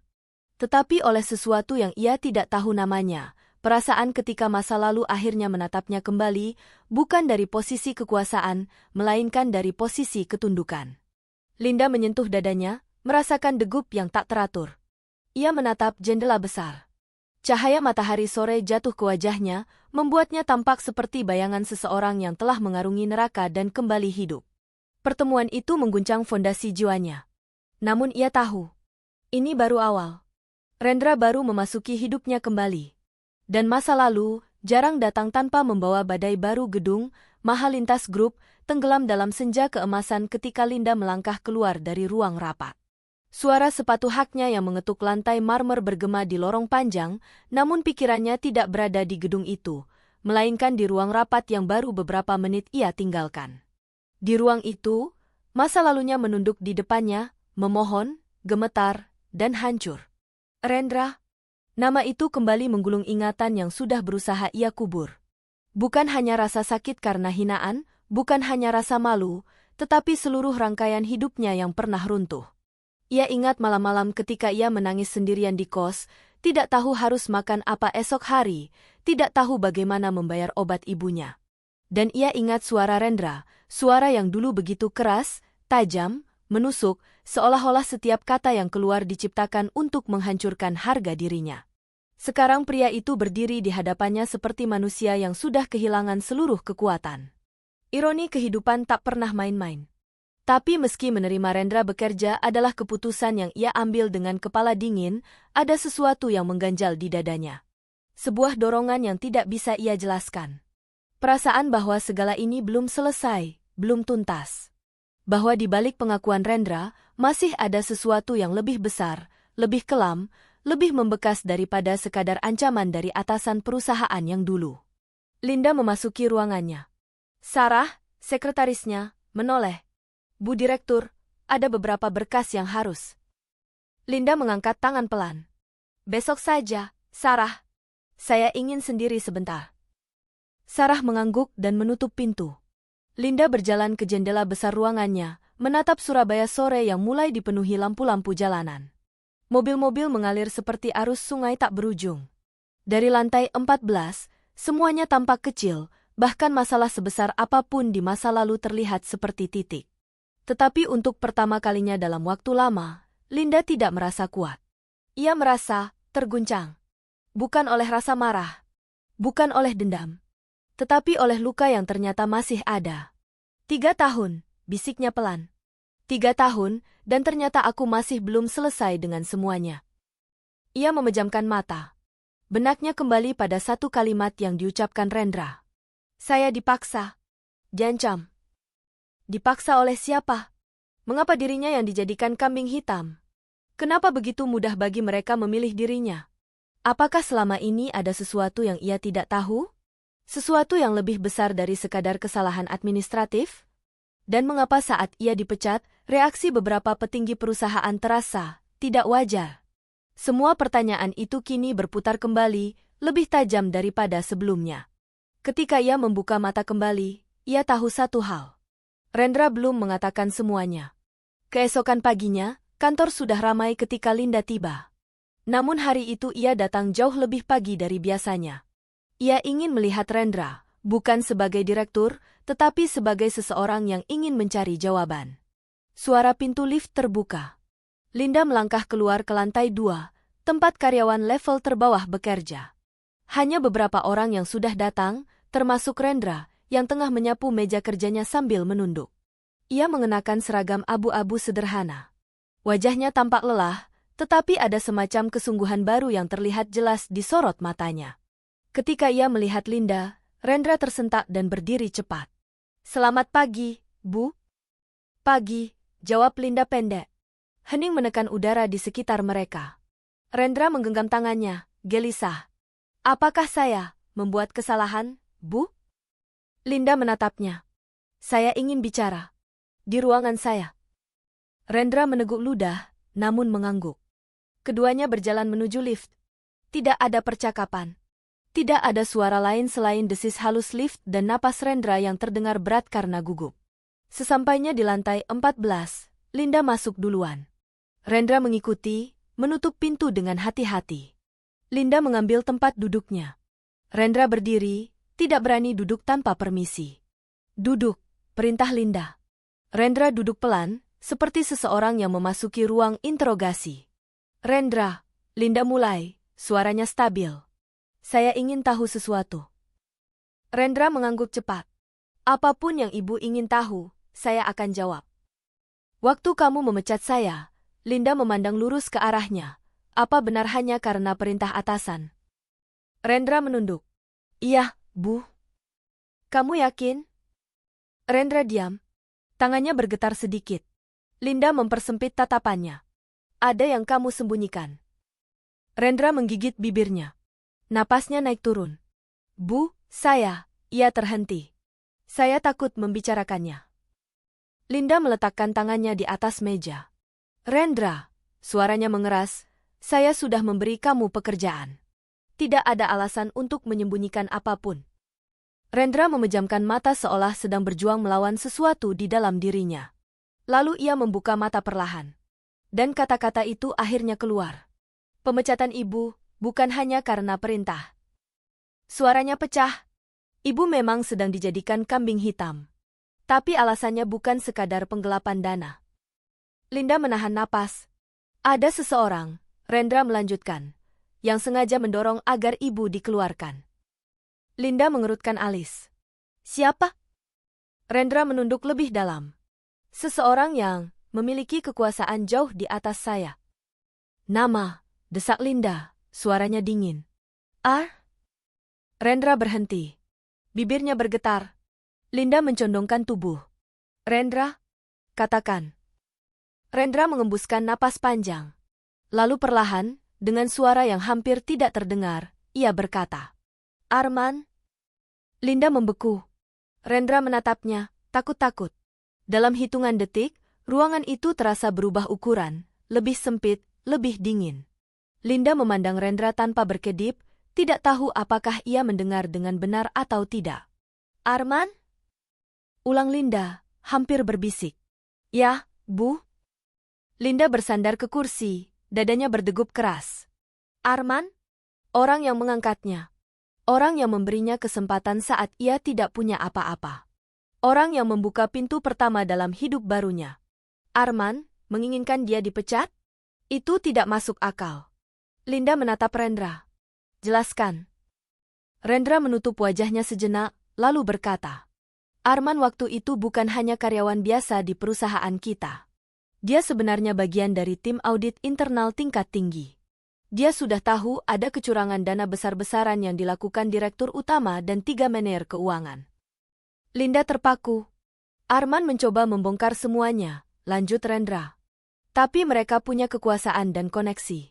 Mereka mengancam akan menghancurkan hidupnya." Linda mengingat Arman, lelaki baik yang dulu ia kenal. Yang selalu tampak menahan sesuatu. Yang kadang terlihat cemas tapi menyembunyikannya di balik senyum. Rendra melanjutkan. Arman tahu bahwa mereka butuh seseorang untuk dijadikan tameng. Seseorang yang tidak punya backing, seseorang yang tidak bisa melawan. Mereka mencari karyawan yang rajin, bersih, dan mudah dihabisi. Linda mematung. Dan nama ibu muncul pertama. Jadi, Linda menelan ludah. Arman membiarkan saya dijadikan korban? Rendra menunduk dalam-dalam. Dia tidak punya pilihan, Bu. Dia mencoba membela ibu. Tapi atasan mengancam akan memfitnah Arman sebagai pelaku utama penggelapan. Jika itu terjadi, dia tidak hanya kehilangan pekerjaan, tapi bisa masuk penjara. Linda menatapnya tajam. Tetap saja, dia membiarkan saya dihancurkan. Bukan hanya membiarkan, suara Rendra melembut. Dia yang merekomendasikan agar ibu dipilih. Ada bunyi statis tajam di kepala Linda, seolah dunia di sekelilingnya padam. Dia, Arman? Orang yang menyelamatkannya, ternyata juga orang yang membiarkan ia jatuh terpuruk 3 tahun lalu. Linda berdiri perlahan, tubuhnya kaku. Ia berjalan ke jendela, memandang kota Surabaya yang luas. Di belakangnya, Rendra menunggu, takut. Linda memejamkan mata. Kenapa kamu baru bilang sekarang? Rendra mengembuskan napas panjang, suaranya bergetar. Karena saya takut Arman akan menyakiti saya. Saya tahu bagaimana dia bekerja. Dia terlihat baik, tapi dia bisa menghancurkan siapapun yang mengancam posisinya. Linda berbalik cepat. Arman yang saya kenal tidak seperti itu. Rendra menunduk. Ibu hanya kenal Arman setelah dia keluar dari perusahaan lama. Ibu kenal dia saat dia sudah berubah. Saat dia sudah tidak punya apapun lagi untuk disembunyikan. Linda mematung. Ia tidak bisa bernapas dengan normal. Sebuah kenyataan pahit menyusup masuk. Apa yang ia anggap sebagai titik terang hidupnya, mungkin dibangun dari rahasia kelam. Rendra menatap Linda dengan mata memohon. Bu Linda, saya tahu ibu merasa berutang budi pada Arman. Tapi saya melihat semuanya. Saya tahu perannya. Saya tahu dia yang pertama kali menyebut nama Anda ketika mereka mencari kambing hitam. Linda tidak menjawab. Dan saya pikir ibu berhak tahu. Ruangan itu hening. Sangat hening. Bahkan detak jarum jam pun terasa mengiris. Linda duduk perlahan. Napasnya naik turun. Dunia tidak seperti yang ia lihat selama ini. Hubungan yang ia anggap murni, tidak sepenuhnya bersih. Terang tidak selalu terang. Dan Arman? Sosok yang ia percaya. Sosok yang ia andalkan. Sosok yang mungkin. Linda mencengkeram meja. Rendra. Rendra menegak. Linda membuka mata, suaranya perlahan berubah menjadi dingin seperti bilah pisau. Aku ingin semua bukti. Email, dokumen, apapun, semua yang kamu tahu. Rendra terkejut. Bu, itu berbahaya. Linda menatapnya lurus, sorot matanya gelap namun stabil. 3 tahun lalu seseorang merusak hidupku. Sekarang aku tidak mau hidupku dibangun dari kebohongan siapapun. Rendra mengangguk perlahan. Saya akan kumpulkan semuanya. Linda berdiri. Dan satu lagi. Rendra menelan ludah. Jangan sampai ada satupun orang lain yang tahu percakapan hari ini. Rendra mengangguk cepat. Iya, Bu. Linda mengatur napas panjang, lalu berkata, pergi, dan lakukan yang kusuruh. Rendra bangkit, menunduk, lalu keluar ruangan dengan langkah guncang. Pintu tertutup, dan Linda akhirnya merasakan tubuhnya gemetar. Ia duduk kembali, menutupi wajahnya dengan kedua tangan. Air matanya jatuh, bukan karena kelemahan, bukan karena ketakutan. Tetapi karena pengkhianatan terasa berbeda ketika datang dari seseorang yang kau percaya. Dari seseorang yang kau pikir menyelamatkanmu.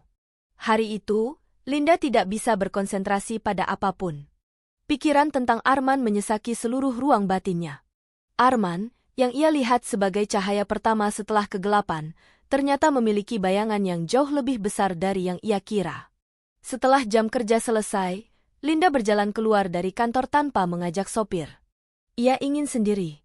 Ia berjalan ke arah sungai dekat gedung, tempat lampu-lampu jembatan memantulkan cahaya ke air yang beriak lembut. Di bawah sana, Linda berdiri lama. Apakah Arman benar-benar ikut menjatuhkannya?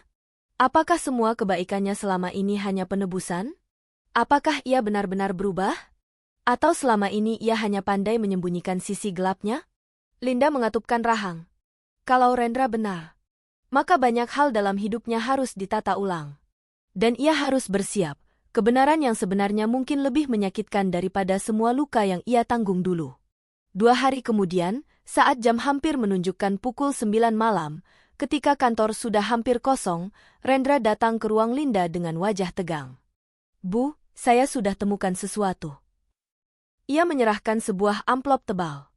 Linda mengambilnya. Tangan Rendra gemetar. Itu bukan semuanya. Tapi, itu bukti pertama. Linda mengangguk pelan. Baik, pergi. Rendra menunduk dan keluar. Linda membuka amplop itu. Di dalamnya ada beberapa lembar fotokopi email internal, laporan audit yang pernah disembunyikan, dan satu hal yang membuat napas Linda terhenti. Catatan rapat internal yang berisi keputusan, rekomendasi Arman, ganti karyawan yang paling lemah dan mudah disingkirkan. Nama, Linda. Waktu seakan berhenti.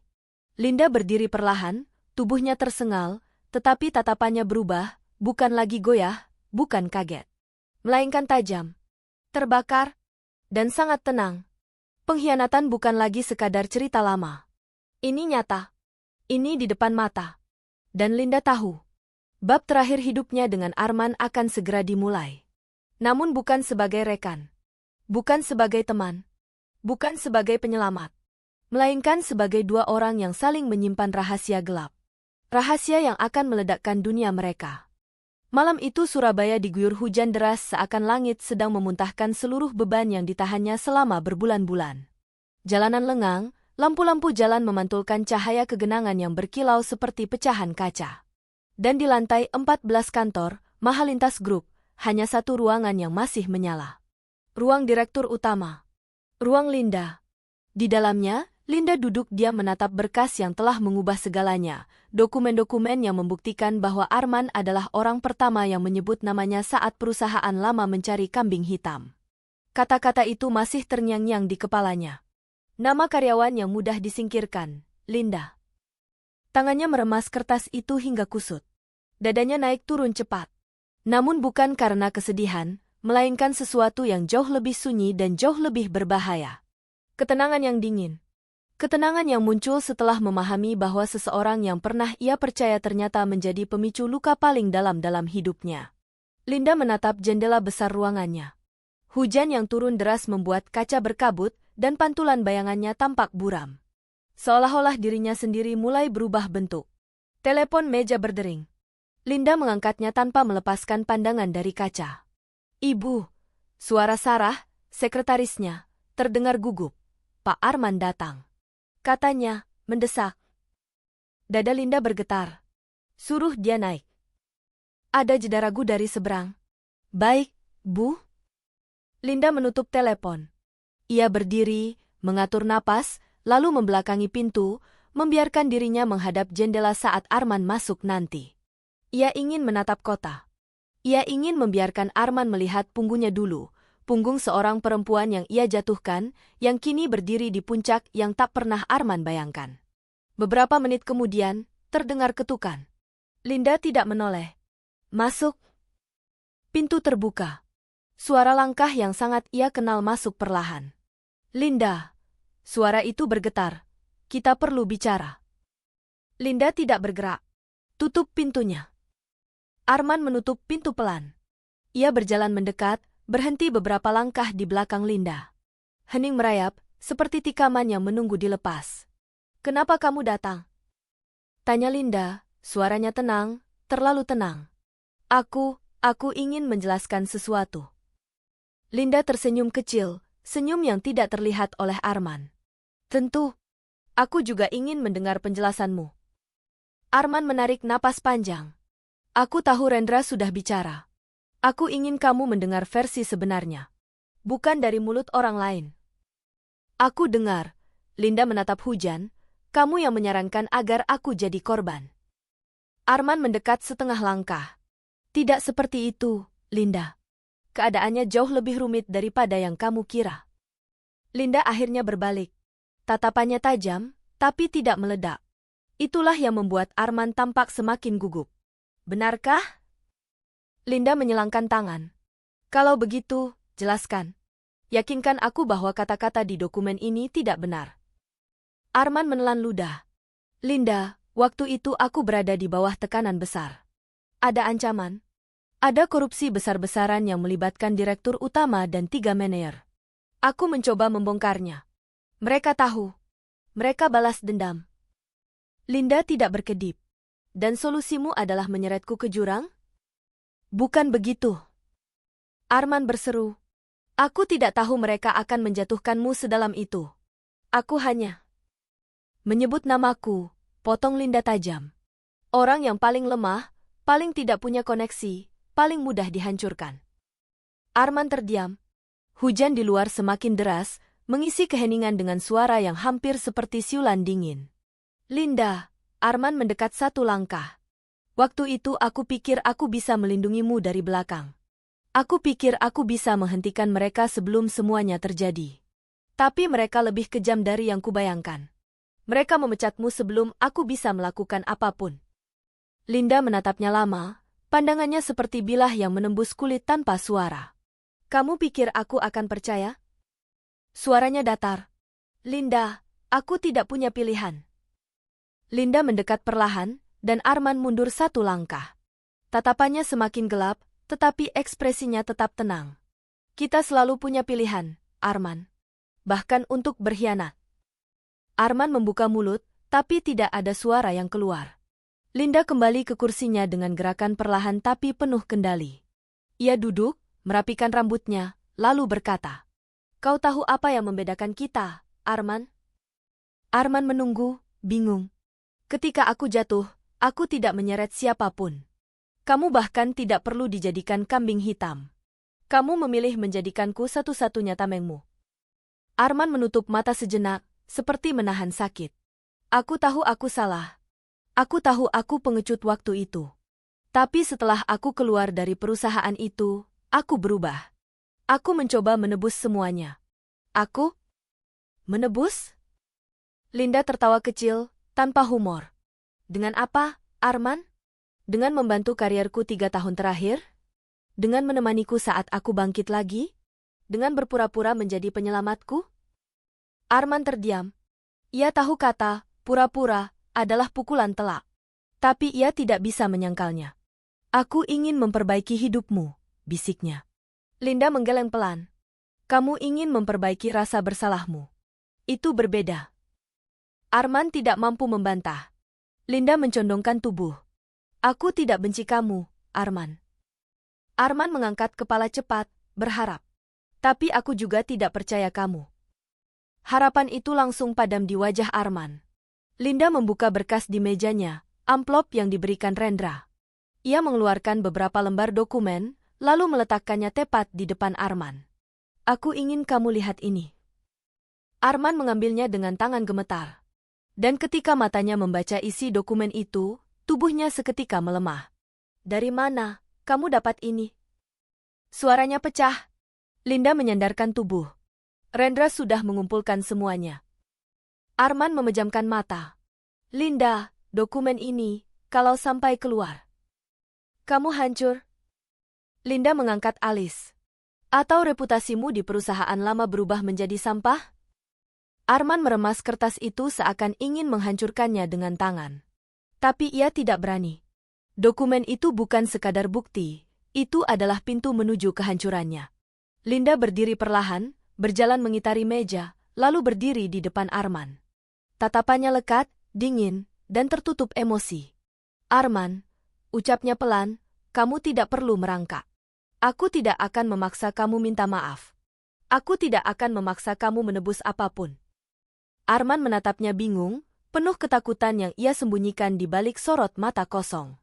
Karena balasanku, Linda mendekat, wajahnya hanya 1/2 meter dari Arman. Tidak seperti itu. Arman menelan ludah. Apa maksudmu?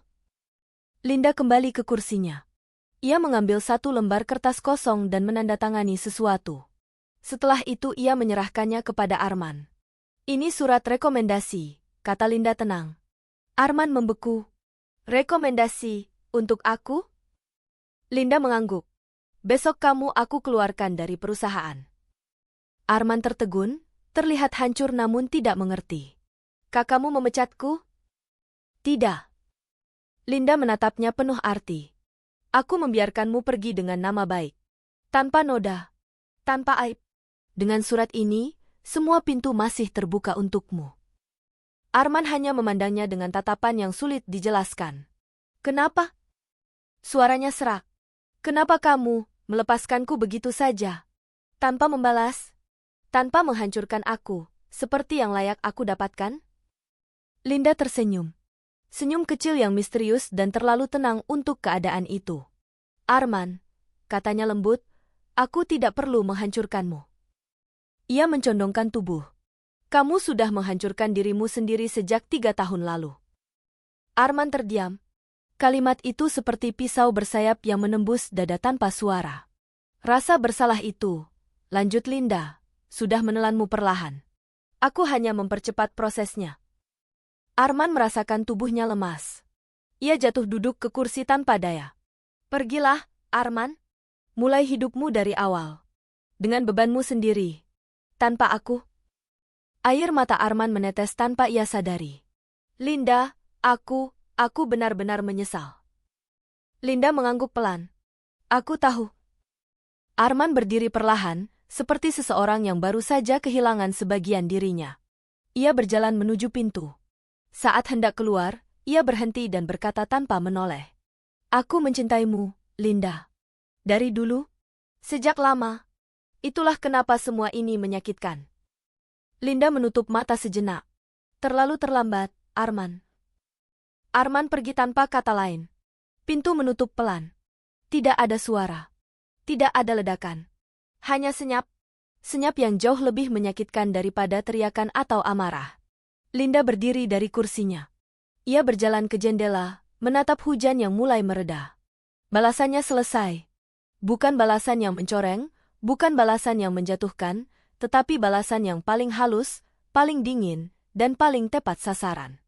Dia membiarkan Arman hidup dengan rasa bersalah paling dalam, tanpa penghancuran dari luar.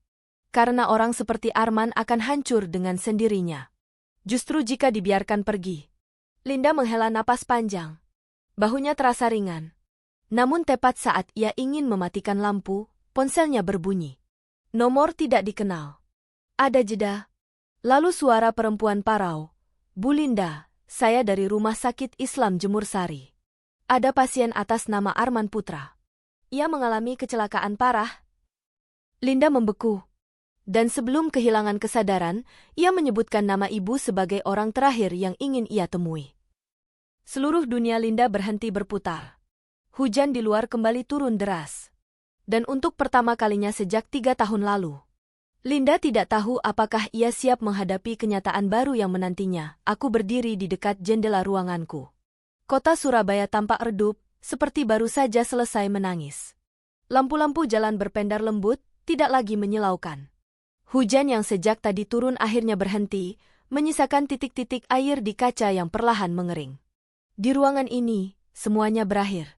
Arman, lelaki yang pernah menghapus masa depanku dengan sebaris kalimat, terbaring lemah di rumah sakit, tidak lagi punya kekuatan untuk menyakiti siapapun. Dan ketika ia memanggil namaku di antara sisa-sisa napasnya, aku melihat sesuatu yang selama ini tak pernah ada, ketakutan yang tidak ia sembunyikan. Bukan ketakutanku. Ketakutannya sendiri.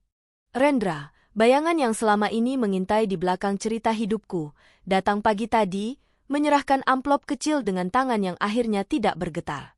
Ia meminta maaf tanpa suara, tanpa alasan, dan tanpa permintaan untuk dimaafkan. Hanya permintaan izin untuk pergi. Dan aku membiarkannya. Aku tidak membutuhkan mereka lagi. Tidak dendam mereka. Tidak penjelasan mereka. Tidak sisa rasa sakit dari masa lalu itu. Yang aku inginkan malam ini hanya satu, ketenangan yang tidak perlu disetujui siapapun. Aku menyentuh kaca jendela yang dingin. Bayanganku buram, samar, tapi akhirnya tampak utuh. Bukan Linda yang dihina, bukan Linda yang dipecat, Bukan Linda yang harus membuktikan apapun. Hanya aku, manusia yang akhirnya berhenti berlari. Di luar, angin malam menggeser awan perlahan. Dan untuk pertama kalinya dalam hidupku, segala sesuatu terasa cukup.